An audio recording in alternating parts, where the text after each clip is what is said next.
I call them the 13 angry Democrats. You have a tremendous animosity. Now, here's the good news. I did nothing wrong. There was no collusion. There was no obstruction. The IG report yesterday went a long way to show that. And I think that the Mueller investigation has been totally discredited.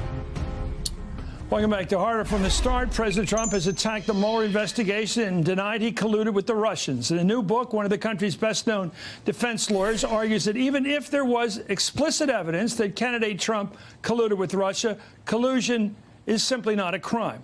Alan Dershowitz, famous for defending O.J. Simpson, Mike Tyson, and helping to overturn the murder conviction of Klaus von Bülow, writes, the framers of the Constitution did not provide an impeachment remedy for an incompetent, nasty, even tyrannical president, unless he committed a designated crime. Of course, not everybody agrees with that assessment. For more, I'm joined by Alan Dershowitz. His book is called The Case Against Impeaching Trump. And Paul Butler's a professor at Georgetown Law and an MSNBC analyst. Alan, thank you so much, Professor. I guess here's my question, because we've been talking about this for months and will continue to do so, regardless of what you say today. If the Soviet Union, well, Russia now, same crowd, basically, conspired to disrupt and discredit our Republican form of government, our election process, which is at the heart of it, if they did that, and Americans conspired to aid or reward that effort, would that be a crime on the American side? Well, it really depends on what they did. In my book, I give the following hypothetical. Let's assume that candidate Trump, this didn't happen, but I'm a law professor. I'm entitled to give a hypothetical. I taught your distinguished guest. And the hypothetical is that candidate Trump calls Vladimir Putin and says, Vlad, do I have a deal for you? I know you don't like the sanctions, and, I want to be president. And if you can help me become president by giving me dirt that you already have accumulated on Hillary Clinton, you know that if I'm president, you'll have a better chance of getting the sanctions removed. That would be a horrible, horrible thing. But it would not be a crime under the federal criminal statutes, nor would it be a ground for impeachment. I know I state this view fairly categorically. A lot of academics say you don't need a crime to be impeached. Obviously, President Ford, when he was the minority leader, said whatever the House says, whatever the Senate says. Congresswoman Waters says the same thing. My analysis shows that that's not right. The framers rejected the British approach of malfunction in office and require that there be a crime as a prerequisite before anybody can be impeached. Once there's a crime, you can then take political considerations and decide whether to impeach him or not. But you have to have a crime as a prerequisite. Well, Paul, would it be a crime for American or a group of Americans to undertake to aid and advance further, if you will, a Russian conspiracy to interrupt and discredit our election process? Would that be a crime? Of course. So, Professor Dershowitz, it's an honor to be on this program with you. You taught me criminal law. You're one of the people who inspired me to go into a career first as a prosecutor and then as someone who tries to speak up for the little guys, the people who are at the bottom of our criminal legal process, which I know you've tried to do as well. And so I find it kind of ironic now to see your spirited defense of President Trump. It's almost as though he's above the law, that the same rules don't apply to him as apply to everybody else. And so when we look at actual crimes that would justify impeachment, we could think about conspiracy to defraud the United States. We can say that if someone was stealing emails, if that was part of the plan that the Trump campaign and the Russians would work together, I agree. That's clearly a crime. If they're taking money or other kinds of material aid from the Russians but not reporting, all of that more than satisfies the high crime and misdemeanor statutes in the Constitution. I don't disagree with that. You were a great student, and I'm so proud of what you do. But we're not talking about taking money or giving money. We're taking Oppo research. You're taking Oppo, Alan. It's Oppo. That has a value in any campaign. Of course. Opposition research. So it's money. No, of course. But let's remember this, that when the New York Times published the Pentagon Papers and they published Manning and they published the other, that was all stolen material. But there is a right to use material given to you that's been stolen in the interest of the First Amendment. And that's true of an election campaign, too. No matter where you get the information from, you can use it. But the, Look, but Paul, the Times didn't reward the Russians. Don't stretch the criminal law. The Times didn't reward the Russians with promising to drop the sanctions, as you laid out in your proposition. So that's a different case. No, it's not, because every politician says, if you vote for me, I'll be helpful on the right to choose. I'll be helpful on passing the ERA. I'll be helpful. That's the way politics operates. Look, you say that I'm defending Trump. I'm not defending Trump. I didn't vote for him. I didn't support him. I'm against almost all of his policies. If Hillary Clinton had been elected president and they were trying to impeach her, what they would be, I'd have written the same book. In fact, I actually had the cover made up just to make my point. I would have written a book called The Case Against Impeaching Hillary Clinton. It would be exactly the same book. And everybody would love me because I'd be defending Hillary Clinton. But now my arguments help Donald Trump, so I'm suddenly Paul, a pariah. I want you to jump in here. I don't want to take up your time and a half of this.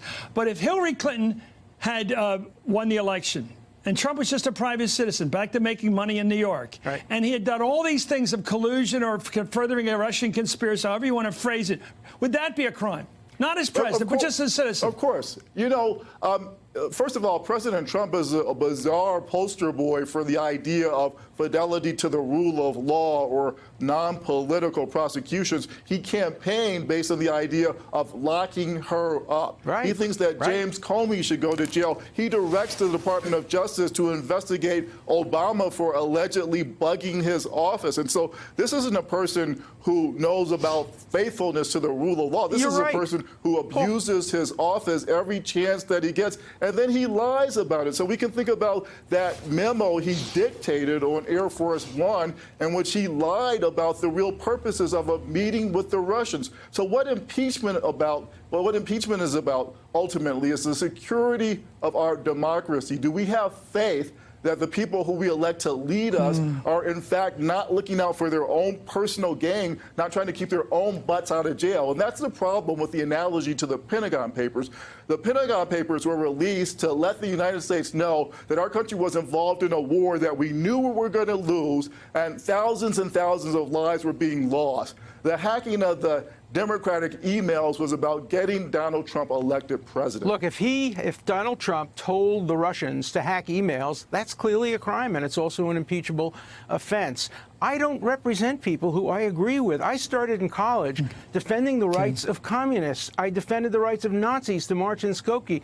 I didn't agree with O.J. Simpson. I didn't agree with many other people. I've always represented people I've disagreed with, and why should anybody be surprised that I'm standing up for the Constitution? Say that again? Let me ask you a procedural question. Sure. We don't know what, maybe you do, Professor, but I don't know whether Paul does either, but I don't think so. I don't think anybody knows what's in that iceberg, I call it, of information that that Mueller has dug up. But you're saying you're against impeachment before you know what's in there. No. I'm saying I'm against impeachment unless there is evidence of a crime. If there's evidence of a crime, then I'd be in favor of impeachment. It's a conceptual analysis, arguing that the framers of the Constitution, and my colleagues Larry Tribe and Cass Sunstein, others disagree with this analysis. I want to have a debate. I want to have a discussion. I'm one of the first academics who argued that you need an actual crime for impeachment, and I challenge people. Well, how do we know whether there's an actual crime? Well, let's find out. I'm in favor of finding out. Let me ask you a question of law finally, and that's RICO.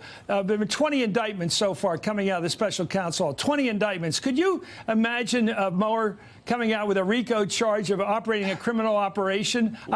You're laughing, but there's a hell of a lot of indictments, and no one thinks they've ended at 20. I'm not and all laughing. this out of one crowd, and you don't think this president has been somehow accountable for all that bad stuff? I'm not laughing at that. I'm laughing at the fact that every civil libertarian in the country opposes RICO, opposes using extensive obstruction of justice laws, opposes the way Mueller arrests and indicts low-hanging fruit, and then, as Judge Ellis said, squeezes them to make them not only sing, but perhaps compose. As a civil libertarian, as a defense attorney, I've been opposed to these tactics and practices for 50 years. Why should I change my policy just because I don't like and didn't vote for the man who is now the subject of them? I'm going to maintain the same position I maintained for 50 years, and I would have maintained if Hillary Clinton were elected president, and I did maintain when Bill Clinton was impeached. I was taking exactly the same view. Well, and you know who really needs that incredible advocacy, Alan? Again, I support everything you're saying about abuse of state power, about selective enforcement.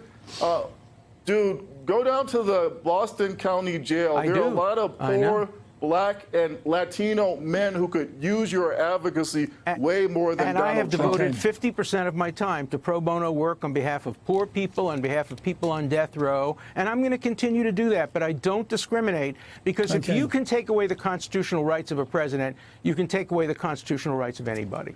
Thank you, Professor Alan Dershowitz and Paul Butler. And by the way, I'm reminded of the great line in Reversal of Fortune, your film, Alan, by Jeremy Irons, when he said as Klaus von Bülow, "You have no idea." You have no idea. Yeah, great line. Hey there, I'm Chris Hayes from MSNBC. Thanks for watching MSNBC on YouTube. If you want to keep up to date with the videos we're putting out, you can click subscribe just below me, or click over on this list to see lots of other great videos.